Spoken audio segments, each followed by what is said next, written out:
Bueno, agradecer al doctor Rafael Torres, presidente del capítulo peruano de glaucoma, y a su directiva y a todos los presentes. Primero por la invitación y segundo por acompañarnos esta noche que es muy importante para la sociedad, no por el tema ni la charla, sino porque además hoy día es un día importante porque celebramos estos 2 años de gestión excelentes a cargo del doctor Borges y también del programa administrativo, que el cual ya nos comentará el doctor más adelante. Bien, entonces empezamos las sesiones académicas de este año con un tema muy agradable que es la experiencia que hemos podido tener hasta el momento con el dispositivo de drenaje para glaucoma Molteno 3 Serie S.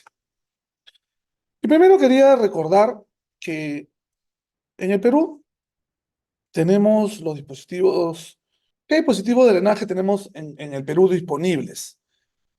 Los valvulados, tenemos los dispositivos de AMED desde antes del año 2000. Y fíjese, dentro de los no valvulados, la Belver la tuvimos a disposición pues aproximadamente una década después. Recién en el 2009 se tuvieron los registros para la comercialización de este dispositivo en nuestro país. Y empezaron nuestras primeras experiencias con este dispositivo de drenaje. Algunos años después, la Keiki Meta en el 2013 y la ADI en el 2016, 3 años después de la anterior. Ahí por el 2017 recién tuvimos los primeros dispositivos de la Molteno 3 en nuestro medio y recientemente la POL tiene ya el registro disponible para su comercialización en el país desde el año pasado, 2023. Y estas son, bueno, no tengo este cuadro, pero recientemente este año tenemos también la ClearPad, que está dentro de los no valvulados. Sin embargo, cuando nosotros nos ponemos a evaluar qué dispositivos son los que utilizamos, muchas veces tiene que ver el que no queremos salir de nuestra zona de confort y nos quedamos operando con el dispositivo que venimos utilizando por mucho tiempo. Pero en el mundo de la medicina siempre tenemos que explorar otras opciones y es eso lo que venimos haciendo con uno y otro dispositivo y siguen siendo 2 o 3 dispositivos los que más se usan en forma universal, por lo menos en nuestro medio. Eso fue motivo para que empiece a utilizar la Molteno eh, para empezar a conocer en una experiencia propia los resultados de este dispositivo, ¿no? Pero cuando hablamos ya de la evolución de esta tecnología en el mundo, vemos pues que la Molteno, si bien es cierto, nosotros la tuvimos desde el 2017 disponible acá en el Perú, ya desde los años 60 estaba disponible con su plato primario, digamos. Una década después, en 1970, el dispositivo de modelo de plato único. En los 80, una década después, el de plato doble. El anillo de presión en los 90. Y en el 2000 recién empezamos a tener la Molteno 3, con ciertas modificaciones en el año 2010, en el cual empieza a circular en el mundo la Molteno 3 Serie S, que tiene algunas modificaciones en su ergonomía que le brinda ciertas facilidades y ventajas. Esto lo muestro para que entendamos que, si bien es cierto, nosotros lo tenemos recientemente, este dispositivo de los años 60 ya está en circulación a nivel mundial. Y en el tiempo se han preocupado de ir mejorando, como todo dispositivo, como todo en la industria, al pasar de los tiempos, van mejorando cada vez más la tecnología de estos dispositivos en este caso. Esa es la Molteno 3 Serie S, la cual incorpora, pues, como le decía, algunos avances técnicos en el diseño de ella. Lo más importante, una de las cosas que a mí más me agrada de este dispositivo, siendo un dispositivo no valvulado, es que, como ustedes ven, no tiene unas partes del dispositivo que tengan que ir debajo de los músculos extraoculares, como es lo clásico en los dispositivos no valvulados. Recientemente, ahora tenemos la ClearPad, que también tiene cierto diseño. Pero este dispositivo convierte la cirugía en una cirugía de un dispositivo no valvulado, pero de un solo cuadrante. Y no necesitamos poner parte del dispositivo debajo del recto superior y el recto lateral, lo cual ya le da una ventaja en cuanto a la técnica de la implantación, el tiempo que se requiere para ello, la menor maniobrabilidad de músculos extraoculares y todo lo que conlleva. Dentro de las características más importantes, vamos a ver, acá vemos este dispositivo que tiene esta forma, y vean ese borde acá, que es el perfil de la placa, es muy bajo, es menos de 1 milímetro, es un perfil muy bajo y que va a facilitar que podamos deslizar el dispositivo debajo de los tejidos con mayor facilidad. Esto es una de las mejoras porque antes era más alto y se considera pues que es eh, de fácil acceso para estos ojos pequeños donde no tenemos espacios y a veces tenemos dificultad para la implantación.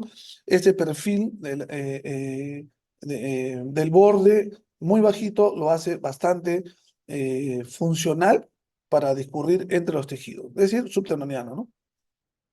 Luego, tenemos fíjense, en ese sector donde está la flecha, es donde tendríamos las alas, digamos, de la Velver, de la ADI o de los dispositivos no valvulados que usualmente tienen esta morfología. Esto hace que eh, tengamos menos probabilidades de hacer diplopia, ya que no tocamos los músculos extraoculares, ¿no? Son implantes eh, que no tienen gran volumen debajo de los músculos, y esto reduce pues mucho ese manejo, esa manipulación de tener que identificar, liberar, levantar los músculos extraoculares. Esto entra prácticamente como nosotros deslizamos una válvula de Ahmed y la colocamos en el cuadrante temporal superior, entre el recto superior y el recto lateral, va a entrar en una forma muy parecida, quizás con un poquito más de presión, porque es un poquito más ancha que la AMED, pero entra muy fácilmente, vamos a ver más adelante. Otra de las ventajas es de que esta cresta redondeada eh, también han disminuido la altura de esta cresta, que es donde va a tener un contacto con el teno y es el reservorio primario donde va a drenar el humor acuoso. Luego, vamos a tener un área única de drenaje primario, pero esa es la cresta y ese espacio es el área de drenaje, ¿no? Esto nos ayuda a reducir la hipotonía porque inicialmente aquí es donde se va a mantener el humor acuoso, tenemos el tenón arriba y esto evita una hiperfiltración y una hipotonía en el postoperatorio temprano. Entonces, acá hay dos cosas. Uno, que la cresta es más baja y de un material más suave. Y dos, que esta es una zona reservada, una zona única de drenaje inicialmente. Luego tenemos acá el área del plato. Si ustedes recuerdan, hay una Molteno de 2 platos, hay otra válvula en el mercado, otro dispositivo de mercado que es el más grande de todos, y todos estos llevan a mayor área del plato, que es lo que nosotros evaluamos normalmente para ver el grado de filtración que podemos conseguir con estos dispositivos. Entonces, este dispositivo de la Molteno 3 Serie S, que es de un área de 186 milímetros cuadrados, trabaja o tiene los mismos resultados equivalentes a la Molteno de 2 platos o al dispositivo más ancho que tenemos. O sea, en cuanto con un área menor, trabaja de igual forma que dispositivos con mucha mayor área en cuanto al control de la presión intraocular. Lo que a mí más me llama la atención es que es una cirugía de un solo cuadrante, porque no tiene las alas típicas de los otros dispositivos y convierte pues lo convierte en una técnica mucho más funcional, más accesible, más fácil, más rápida de implantación y de menos trauma quirúrgico.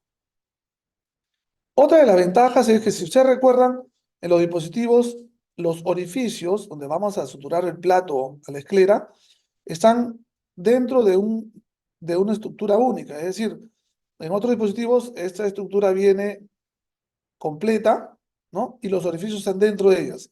Acá están separadas, si se dan cuenta, uno puede acceder directamente acá o por este lado.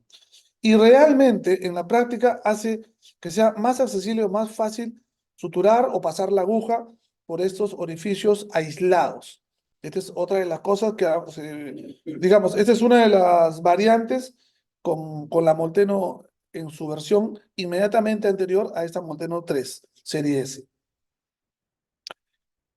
Luego tenemos que la opción del drenaje es igual que las demás. Tenemos que utilizar mecanismos restrictivos para evitar la hipotonía, colocando una sutura en el tubo. Acá no hay mayores diferencias.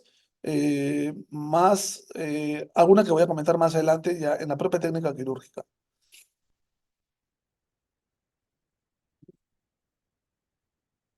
Y bueno, el tubo es un tubo de silicona como los dispositivos, quizás tiene algunas diferencias en cuanto a su eh, rigidez, en cuanto a su grosor o diámetro externo, pero más allá de eso, ahí no hay muchas diferencias.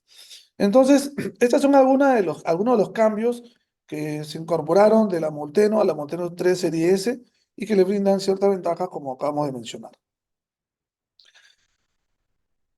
La empresa cataloga este dispositivo como una válvula biológica porque inicialmente esta es la zona primaria de drenaje y que posteriormente, al aumentar el volumen, se va a levantar el teno y a través de este espacio va a pasar al plato mayor o al plato de mayor área. Y con esto se controla la presión ventricular en el postoperatorio, lo cual es responsable de que en el postoperatorio tardío este dispositivo tenga un control de la presión ventricular quizás con algunos milímetros de mayor reducción que los dispositivos valvulados. Esa es la presentación en nuestro país, ¿no?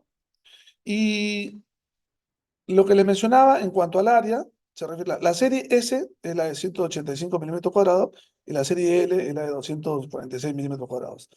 Esta es tan eficaz como los dispositivos de dos platos de la misma marca o los otros dispositivos no valvulados de mayor área. Este es un estudio comparativo en el cual muestra los resultados de la Molteno versus la Belver en el implante de dispositivo de drenaje para glaucoma. Dentro de las conclusiones tenemos que el implante de glaucoma de Molteno no demostró ser inferior que el dispositivo de Belver en cuanto a la reducción de la presión intraocular. Pero tampoco fueron concluyentes en cuanto a las diferencias en el tiempo de la falla del dispositivo, como tampoco diferencias en el resultado de la agudeza visual y el uso de los medicamentos. Es decir, en estos dos aspectos o en estas dos variables, no fue concluyente este estudio de que hubieran diferencias. Sin embargo, sí demostró no ser inferior en que la Belver, en la reducción de la presión ventricular. Luego, el dispositivo de drenaje para glaucoma de Molteno necesita menor tiempo quirúrgico para implantarlos frente a la Belver, que tiene un área mucho mayor. La Molteno tampoco requirió, perdón, la Molteno sí requirió más intervenciones quirúrgicas secundarias. Y esto quizás es porque hay algunas diferencias en cuanto a las maniobras de restricción, que la vamos a comentar más adelante. En general, el uso de ambos dispositivos en este trabajo demostraron que fueron justificables para controlar la presión ventricular en pacientes con glaucomas refractarios, ambos dispositivos.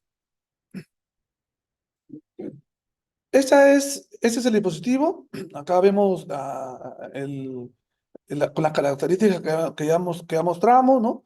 Con el tubo que hay que hay que suturarlo para cumplir con el mecanismo restrictivo que debe utilizarse en estos dispositivos no valvulados. Todos sabemos una sutura en el tubo o una sutura intraluminal en el tubo.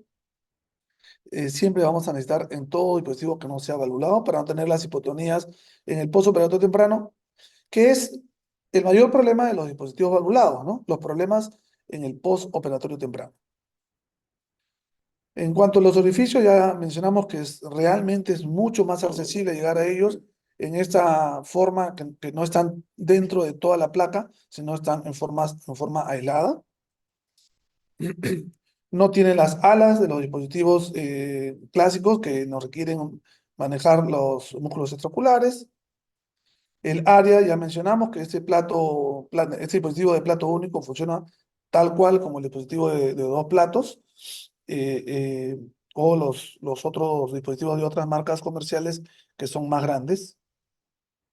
La cresta más suave y más delgada, más baja, y el área única de drenaje primario que ayuda a reducir la hipotonía y forma una ampolla pues mucho más delgada y que van a ser más duraderas en el tiempo.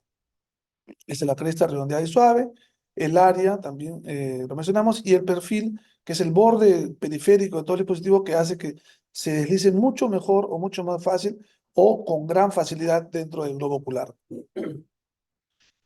Y bueno, aquí comparto con ustedes un procedimiento quirúrgico en el cual acá sí, a ver, quiero, bueno, acá quiero regresar un poquito, a ver si puedo ir parando. Acá sí hay una observación. Yo, inicialmente normalmente suturaba o suturo otro dispositivo con una sutura un poco menos gruesa, ¿no? Pero este tubo es más rígido y requiere una sutura más gruesa. Entonces, en el tiempo, terminé cambiando, rotando, a suturar con un Vicryl 6.0, que eso es lo que me permite lograr la obturación total de la luz del tubo. Pero hay algunas características en cuanto a la rigidez del tubo que van a hacer algunas diferencias en el acto quirúrgico. Podemos ver que a veces el tubo se acoda cuando hacemos esta tracción, ¿no? Y no solamente hace ese estrechamiento como salchicha, que es lo típico que vemos con tubos de una flexibilidad mayor. Pero con un Vicryl 6 ceros se puede cerrar tranquilamente o bien el tubo. Vamos a correr un poco más el video.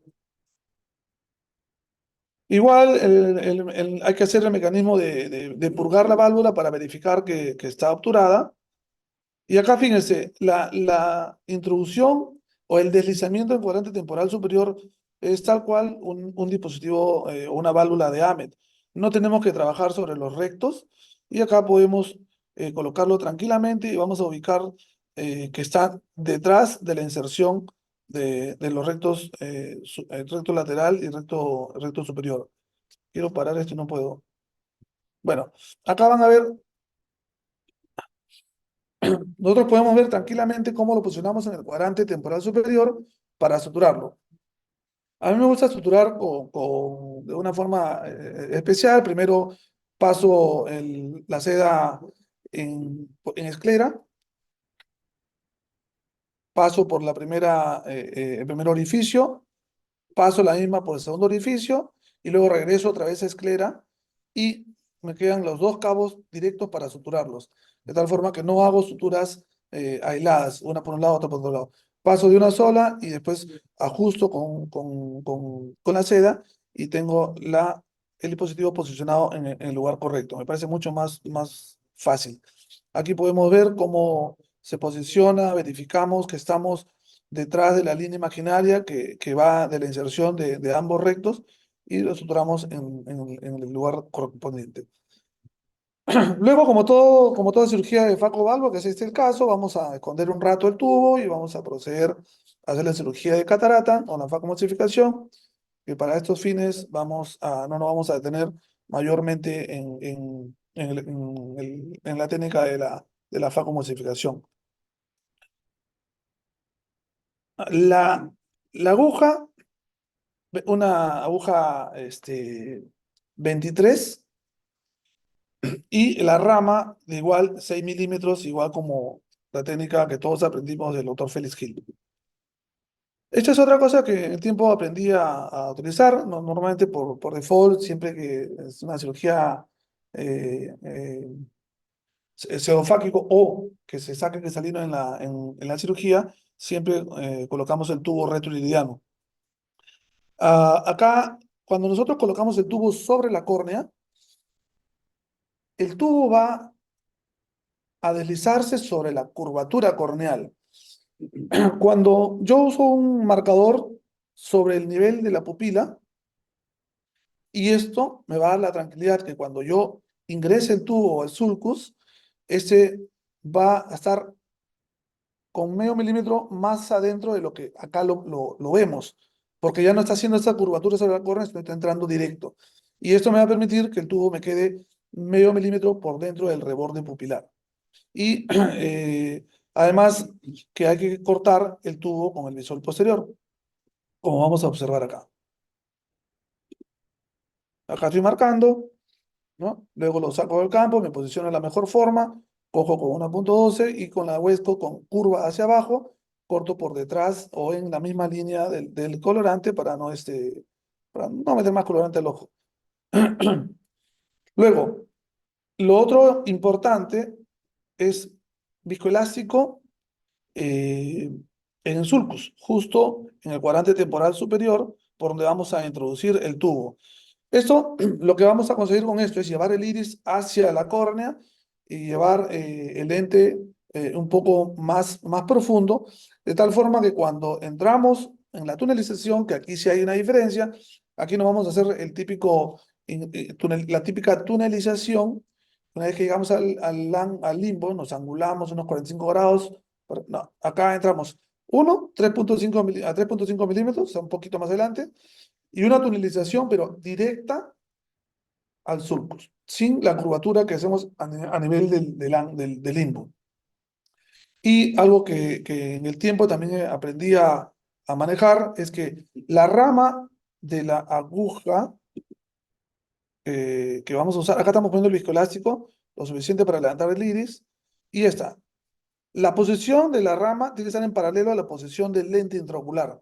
Y vamos a entrar directo al sulcus, pero es muy importante que la posición de esta rama sea paralela al tubo, para que luego el tubo no quede apoyado en el lente y no lo esté tildando, o el tubo no quede tirado hacia adelante y esté levantando el iris. Lo demás, siempre visualizando el bisel del tubo, en este caso visual posterior, por ser el tubo de colocación retroiridiana, y vemos cómo entra directamente al lugar donde lo estamos posicionando. Y acá está lo que les decía, ¿no? Está entrando directo y lo vemos un poquito más por dentro por dentro del borde pupilar.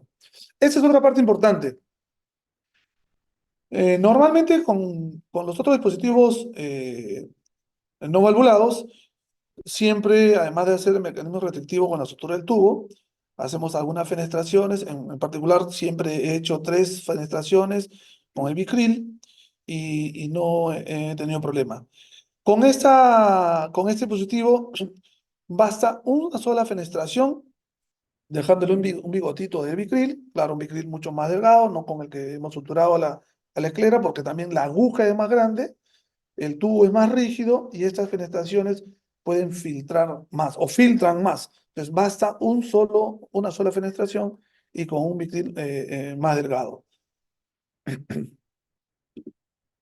Como vemos acá, hacemos una fenestración, pasamos la hoja completamente y luego vamos a cortar el Bicril dejándole un bigotito eh, mm, para ambos lados. Para esto son Bicril 7 ceros. Y luego cerramos como cualquier cirugía de implante valvular. Entonces, Estos implantes, que son de una sola placa, tienen un rendimiento similar a los implantes de dos placas.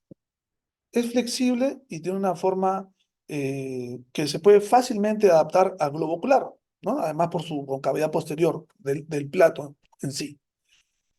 El grosor de la placa de perfil se describe como muy bajo, debajo o menos de 1 milímetro, y la cresta de presión también, que es más baja, hacen que sea mucho más eh, maniobrable en el acto quirúrgico al deslizarse entre los tejidos. Y la cresta de presión es algo que va a reducir el riesgo de hipotonía postoperatoria en el postoperatorio temprano, ¿no? Y va a restringir, bueno, esto pues restringe el drenaje del humor acuoso, que es uno de los problemas que tenemos con los no valvulados, ¿sí? ¿No? La hipotonía en el postoperatorio temprano. Realmente lo maneja bastante bien. Y finalmente también nos permite un buen control del postoperatorio en estadios tardíos, ¿no? O más avanzados, digamos. Es decir, se consigue la sostenibilidad de los resultados en el tiempo. Algunas características en cuanto a las medidas del dispositivo: una superficie 185, que estamos hablando de la serie S, el espesor de la placa 0,4 milímetros, la altura de la cresta 0,95. La longitud máxima es de 13,6 por 14,2. El diámetro interno del tubo 0,34, el diámetro externo 0,64 y la longitud del tubo es de 19 milímetros. Un poquito más corto, pero en realidad lo suficiente para poder cortarlo en el momento, en el lugar que uno decida, si es que lo pone retroideano o en cámara anterior. Para esto mostramos de nuestros pacientes a un corte de seguimiento de 18 meses con un grupo de 12 pacientes. Empezamos con una media de 45 milímetros de mercurio y vemos que en todos los controles, tanto del primer día, la primera semana, el primer mes, el tercer mes, el sexto mes, los 12 meses y los 18 meses, la media de presión registrada siempre estuvo por debajo de 21 milímetros de mercurio. Es decir, el buen control de la presión intraocular nos demostró sostenibilidad del mismo al transcurrir de los meses, por lo menos al corte que fue 18 meses en este grupo de pacientes. En cuanto al requerimiento de número de drogas, partimos de una media de 3,11. Obviamente, no consideramos el primer día porque es un día en el cual el paciente viene con el parche, no usa las gotas y esa respuesta es bastante variable y no significativa para ser analizada como resultado. Pero sí el control de la semana, en el cual tenemos 0,33, al mes 1,11, a los 3 meses 1,16, a los 6 meses 1,66. Y acá vemos que a los 12 y a los 18 meses subimos a 4 drogas. Pero esto tiene una razón, que este grupo de pacientes son pacientes obviamente con una excavación fisiológica muy comprometida, glaucomas refractarios, en los cuales necesitamos una pilotardia muy baja. Y pacientes ya con 16 milímetros de mercurio, nosotros decidimos agregar drogas para mejorar o controlar mejor el control de la presión en este grupo de pacientes, ¿no? Es por eso que acá aumenta el número de drogas y vemos que baja el control, el registro de la presión intraocular por las razones que acabo de mencionar, ¿no? Esto llamó la atención de por qué tienen 4 drogas, ¿no? Porque tranquilamente podríamos quedarnos con 16, que es un buen resultado, pero nosotros, preocupándonos por este grupo de pacientes en especial, decidimos a incrementar el número de drogas y, bueno, se controló a 9 y a 10 milímetros de mercurio. Este dispositivo, en conclusión, es cuando nosotros evaluamos todos los trabajos en general de medicina, en oftalmología, y básicamente en glaucoma, siempre evaluamos las variables de efectividad que está eh, referida al mayor efecto hipotensor ocular, y en este caso nos da una buena efectividad porque reduce muy bien la presión intraocular. La segunda variable que siempre se evalúa es bueno, y si hablamos de la primera variable, todos los estudios hablan de éxito quirúrgico cuando tenemos una presión intraocular en el postoperatorio entre 6 y 21 milímetros de mercurio, o que se haya bajado más del 20% del basal. Y ambos criterios se cumplieron en este grupo de pacientes. La segunda variable a la que me refería era la seguridad que está regida a las complicaciones o efectos adversos. Eh, Pasada la curva para dominar este tipo de implante, que sí tuve dificultades con mis 4 primeros pacientes, pero pasado esto, realmente no hemos tenido complicaciones más importantes que tengamos que consignar para decir que no cumple este criterio. Es decir, nos da una buena seguridad. Y la tercera variable que hoy día se habla mucho es de la sostenibilidad de los resultados, porque puedo tener muy buenos resultados en el primer mes, segundo mes, y en el tercer mes ya tengo otras complicaciones que sí se ven con otros dispositivos. Pues en esta vemos que hasta el 18º mes no hubo otras complicaciones que afectaran el buen control de la presión intraocular. Entonces, también tiene una buena sostenibilidad de sus resultados. Bueno, eso es un poco lo que quería compartir con ustedes de la experiencia con este grupo de pacientes con un nuevo dispositivo que tenemos en el mercado y que a veces, reitero, no empezamos a trabajar con ellos porque o no queremos salir de nuestra zona de confort o no los conocemos o usamos uno y tenemos algunas complicaciones y bueno, pues ya no queremos volver a utilizarlos. Pero está pues en nosotros seguir investigando, seguir trabajando en ello, ir encontrando cuáles son las situaciones que nos generan las complicaciones, ir encontrando cuáles son los recursos que podemos utilizar para mejorar o evitar estas complicaciones. Y hay un momento en el cual nosotros empecemos a encontrar nuestra propia técnica quirúrgica o nuestros propios recursos para poder adaptar la mejor técnica quirúrgica para un dispositivo en específico, como es en este caso. Bueno, esas son algunas de las cosas que quería compartir con ustedes. Si hay alguna pregunta, encantado de poder conversarlas. Muchas gracias.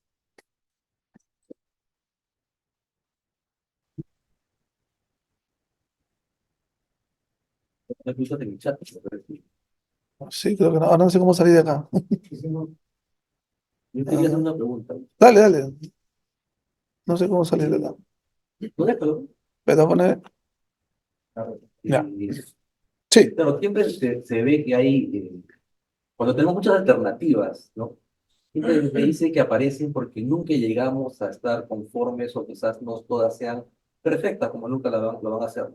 Entonces, al tener varias alternativas, quizás podemos pensar que no todo llega a ser muy bueno, pero sin embargo, vemos acá que este dispositivo tiene mejoras. Entonces, es importante sí que aparezcan nuevas opciones porque vamos viendo que la tecnología nos permite la posibilidad de tener algunas mejorías, no tanto en el no solo en el resultado final de la persona, sino también en la facilidad que le da el cirujano para poder implantarla, como tú lo has mencionado, que este dispositivo cumple con estos requisitos. Sin embargo, también mencionaste que en un inicio tuviste algunas dificultades y hay algunas curvas que tenemos que ir aprendiendo en cada dispositivo. ¿Cuáles serían estas recomendaciones que tú harías en todo caso para mejorar este producto? Sí, gracias. Sí, importantísimo. Y a eso me refería cuando no queremos salir de nuestra zona de confort, ¿no? Yo pongo una válvula y al día siguiente tengo presión de 10, no tengo complicaciones en el postoperatorio temprano, mi paciente feliz, yo feliz.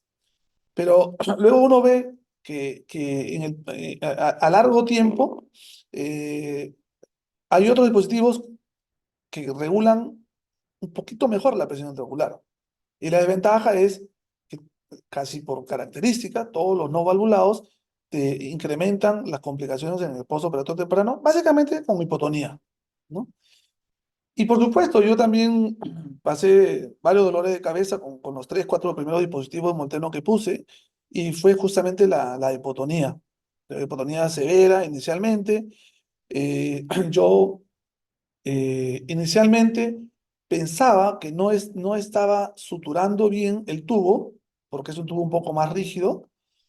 Eh, Como les mencioné, al ser más rígido, cuando tú ajustas, no se forma solamente esa imagen de salchichón, sino que el tubo parecía como que se quebrara.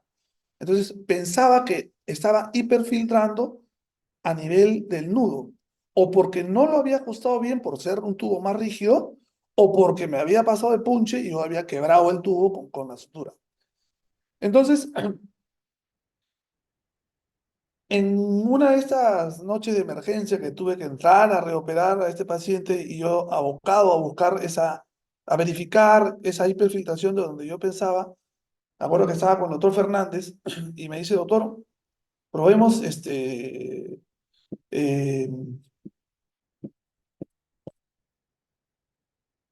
fluoresceína para ver de dónde sale, ¿no? Y claro, pusimos fluoresceína sobre el lecho quirúrgico, una tira estéril de fluoresceína, un toque, y pudimos apreciar que el flujo salía de las fenestraciones, pero un flujo evidente. Entonces, eso me llevó a analizar que inicialmente yo estaba eh, haciendo las fenestraciones con el mismo Vicryl que yo había cambiado un Vicryl más grueso para poder suturar ese tubo. Había bajado al 6.0 y estaba haciendo las fenestraciones con el 6.0. Entonces, el 6.0 tiene una aguja más grande. El tubo es más rígido. Cuando tú haces una fenestración,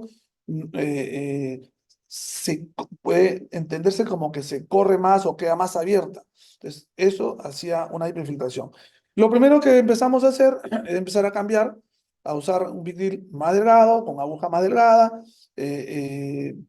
Tuve otro paciente con un similar problema, hicimos la misma medida de verificación, igual por ahí salían, hicimos en el siguiente paciente 2 fenestraciones y finalmente encontramos que las mejoras para encontrar una técnica quirúrgica en la cual al día siguiente no tenga problemas fueron eso. Su- eh, Hacer las fenestraciones con un Vicryl 7.0, que es más delgado, aguja más delgada, hacer una sola fenestración y con eso evitamos esa hiperfiltración que me estaban dando en la fenestración. Y típicamente la Berber, la AD y todas las que siempre he puesto, siempre he hecho 3 fenestraciones y nunca he tenido problema. Pero en este dispositivo sí he tenido ese problema. Cuando corregimos esto en la técnica nuestra, en nuestra experiencia, hasta la fecha no hemos vuelto a tener un paciente con una hipotonía de esta naturaleza. Y los pacientes regulan la presión tal cual un dispositivo valvulado en el PO1, ¿no? 10 milímetros de mercurio, 12, 8, por ahí. Entonces, eh, para mí la experiencia fue cambiar por ahí, ¿no? Una sola fenestración, un Vicryl más delgado, con aguja más delgada, y sí, para suturar platos, sí, el Vicryl un poquito más grueso, ¿no? Porque el tubo te ofrece más resistencia. ¿Ya he hecho alguna vez needling para, para estas no valvuladas? Eh, Pregunta el doctor Sánchez si he hecho NIRDI para las no valvuladas. Específicamente con este dispositivo, bueno, esto que presento es a un corte a un tiempo atrás, ¿no? Pero hasta la fecha, no, no, no. Es más, hoy día vi un paciente que tenía año y medio y estaba con presión de 12 y no tengo ni gente que que haya necesitado entrar a hacer NIRDI o destechar, ¿no? Obviamente, estamos hablando de una población muy pequeña para poder sacar conclusiones sólidas, pero esa es nuestra experiencia hasta el momento, ¿no? La verdad que me parece una muy buena alternativa por sus resultados, por la facilidad en la técnica quirúrgica, en la implantación. Sobre todo nosotros que nos dedicamos al glaucoma, muchas veces tenemos que poner dispositivos de drenaje en ojos pequeños, hipermétropes, chiquititos y que todas las estructuras. Entonces, una cirugía de un cuadrante como estos dispositivos realmente cae bastante bien. Trabajar en un ojo pequeño y tener que... O sea, no es imposible, porque es lo que hacemos con otros objetivos, ¿no? Lo colocamos debajo de los rectos, pero si tengo la posibilidad de no hacerlo y tengo estos resultados que les comento, eh, realmente yo quería compartir esto porque, sinceramente, yo tampoco, no es que no la quería usar, pero yo decía, ¿para qué usarla si tengo buenos resultados con otro dispositivo, ¿no? Pero la idea es que tenemos que empezar a indagar, tenemos que empezar a investigar para poder tener nuestras propias conclusiones, ¿sí? Porque es importante siempre tener opiniones, interactuar con otros colegas, revisar artículos, ir a charlas, ver las experiencias de otros, pero creo que lo más rico son nuestras propias experiencias, porque esto nos enseñan y nosotros empezamos a tratar de identificar dónde está la diferencia, tenemos que ingeniarnos cómo mejoro estos problemas y esto nos permite poder tener una idea mucho más propia de la situación, ¿no? Y sí, no he tenido ningún caso que hacer hasta ahora, hasta el día de hoy, de todos los dispositivos que se han puesto en la clínica, ni drilling ni destrechamiento. Bueno, además eso se ve más en los valvulados, el tema del encapsulamiento, ¿no? Entonces, Sí, no, por lo menos en mi experiencia, y pues, la tuya también ha sido mucho más baja. sí, sí, es mucho más bajo, pero sí, sí, es una de las situaciones que siempre queremos comparar, ¿no? Si hacemos la pregunta en forma directa, este, yo preguntaría o tomaría la pregunta como, ¿qué similitud habría tenido yo en los encapsulamientos del dispositivo valvulado que todos usamos frente a este dispositivo? Y justamente la respuesta es esa, ¿no? En este dispositivo no he tenido ningún problema. Es un problema menos, porque tiene que ver también con la sostenibilidad del buen resultado. Porque muchas veces tenemos 10 de presión al día siguiente con el valvulado, pero en el tiempo no muy lejano se forma la cápsula o el quiste alrededor del plato y sube la presión y tenemos que usar drogas y a veces a pesar de eso tenemos un quiste de plato, ¿no? Acá hay una etapa en la cual también se eleva la presión, se maneja con drogas, pero que haya llegado a tener un quiste, no, no, y ya tenemos pues mucho más como digo, este corte de pacientes es al año y medio, pero tenemos mucho más tiempo, ¿no? Y no. Hay una pregunta del doctor Dino Landey. Bueno, dice, excelente charla, Gustavo. Si consideran que este dispositivo Molteno 3 tiene lo mejor del dispositivo de AMET y del Barra. Hay una pregunta del doctor Dino Nateri, nuestro past presidente de nuestra querida Sociedad Peruana de Oftalmología, y nos consulta si consideramos que este dispositivo tiene lo mejor de la AMET y lo mejor de la Belver.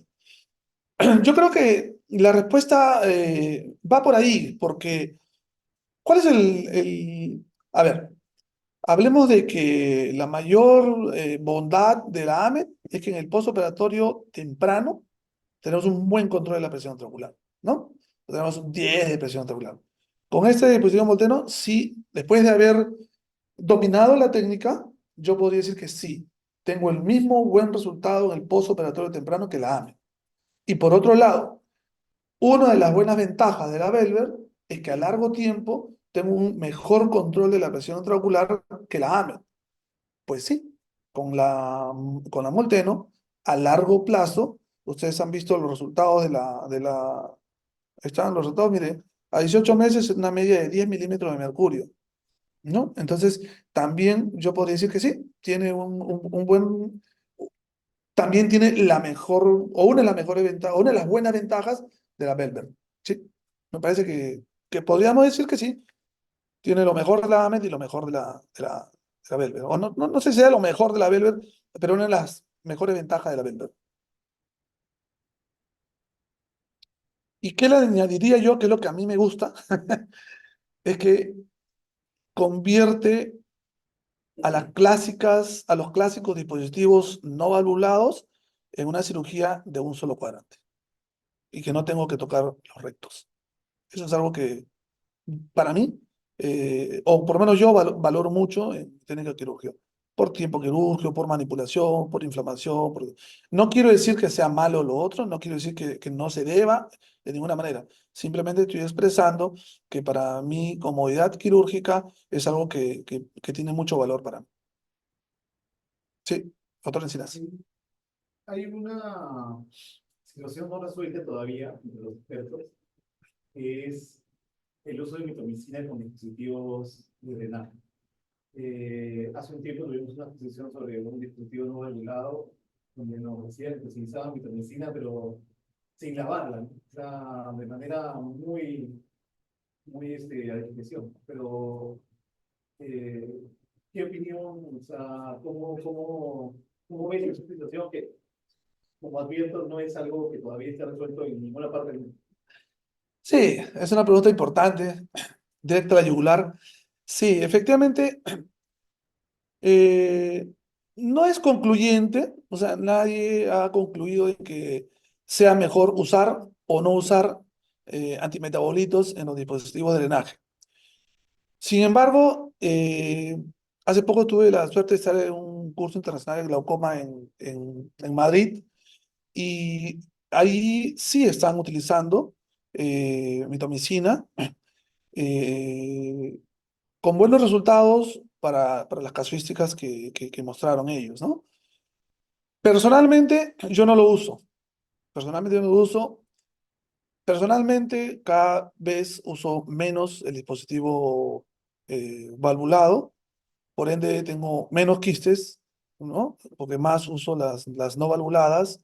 Entonces ya no he tenido esa necesidad de pensar, o empezar a probar de poner o no poner antimetabolito por el tema del quiste, porque mi incidencia de quistes en dispositivos de drenaje es mucho menor, ya que ya prácticamente estoy inclinado hacia los dispositivos no valvulados, ¿no? Eh, claro, el otro episodio nos comenta sobre el concepto ya consensuado. A ver, todos sabemos que el recuento endotelial va a ir cayendo, basta que tenga un diagnóstico de glaucoma para que vaya disminuyendo, basta que tenga la presión intraocular o mientras más tiempo elevado está, más células van a caer. Y si vamos a tener un tubo dentro de cámara anterior, vamos a incrementar eso, ¿no? Entonces, la idea es, en lo posible, mientras que tengamos un paciente pseudofáquico o en el momento hagamos una cirugía de facoválvula, eh, intentar poner el tubo en posición retroiridiana para proteger el endotelio, ¿no? Eso sí está consensuado. El tema de cómo ponerla, también me he dado mis cabezazos, ¿no? Porque cuando no se tiene ciertos reparos, el tubo puede quedar apoyado en el lente intraocular y al día siguiente el paciente le dice, doctor, todo está perfecto, usted me dice que la presión está muy linda, pero ahora lo veo checo. O al día siguiente vemos el iris y el iris se ve que el tubo está protruyendo y empujándolo hacia adelante. En ese andar, lo mejor que yo he podido encontrar para posicionar mejor el tubo son varias cosas. Primero, poner viscoelástico en el sulcus, ¿no? El suficiente viscoelástico para profundizar este espacio, de tal forma que pongo el suficiente viscoelástico hasta que el iris se acerque o toque la córnea, ¿no? Y por ende el lente intraocular o el saco capsular se va a deprimir más por el volumen del viscoelástico.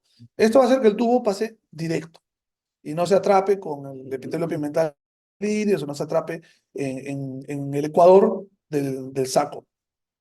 Uno es eso, el viscoelástico, que podemos entrar con una paracentesis en el lado contrario.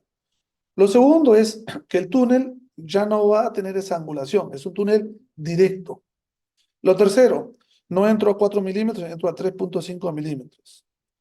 Lo cuarto, y muy importante, y creo que lo más importante, es que esa rama con la cual hago el tubo, verifico que la rama de mi aguja 23 esté en un sentido paralelo a la posición del lente intraocular. De tal forma que cuando yo entro de 3 milímetros y hago un túnel directo, sin angulación en el limbo, la aguja sale en una posición paralela y termina, y uno puede visualizar, cuando ya entra al ojo, la rama de la aguja está posicionada paralela al lente intraocular. si no hacemos esto, si esa rama está media inclinada, el tubo va a terminar apoyado en el lente intraocular. O si esa rama, por temor, la estamos haciendo, el codo, el primer doblez de la aguja, lo tenemos muy metido hacia abajo, hacia el globo, digamos, y la punta está muy superficial, ese tubo va a quedar mirando hacia adelante y se va a apoyar, va a empujar el iris. Y lo cuarto es y que también lo hago porque me ha pasado, es que una vez que ya coloqué la aguja, salgo, meto el tubo, entra directo, todo facilito porque tengo la suficiente cantidad de viscoelástico que me amplíe ese espacio, eh, visualizo el tubo OK.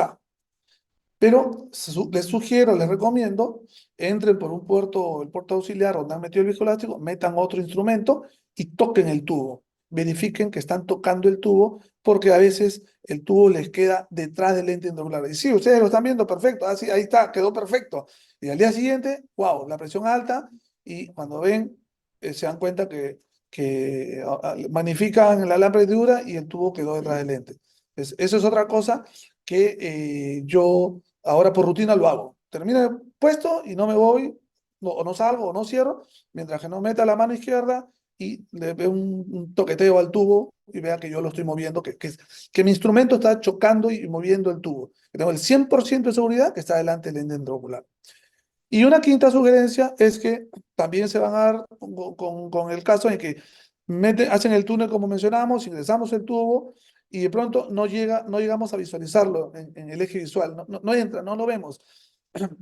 Esos casos pueden ser que hemos perdido viscoelástico con las maniobras, esto, y estamos dándole justo al ecuador del saco. Entonces, hay que profundizar la cámara y lo mejor ya no entrar por el puerto para meter más viscoelástico, sino el viscoelástico, pero en cánula, entrar por el túnel que hemos hecho y apenas hayamos entrado al globo ocular, ahí no hace la entradita, digamos, meter viscoelástico para que formar espacio justo en el ángulo, ¿no? Justo ahí en el ángulo del surco, me refiero, ¿no? Y eso lleva la periferia del saco capsular hacia abajo y igual el iris me lo voy a dar adelante. Y rápidamente meter el tubo. Es otra de las cosas que también me ha pasado y podría compartir como una quinta sugerencia para la buena posición. Haciendo estas cosas realmente, al menos podría decir que para mí ha mejorado mucho la colocación con el posicionamiento en el lugar que uno busca dejar el tubo.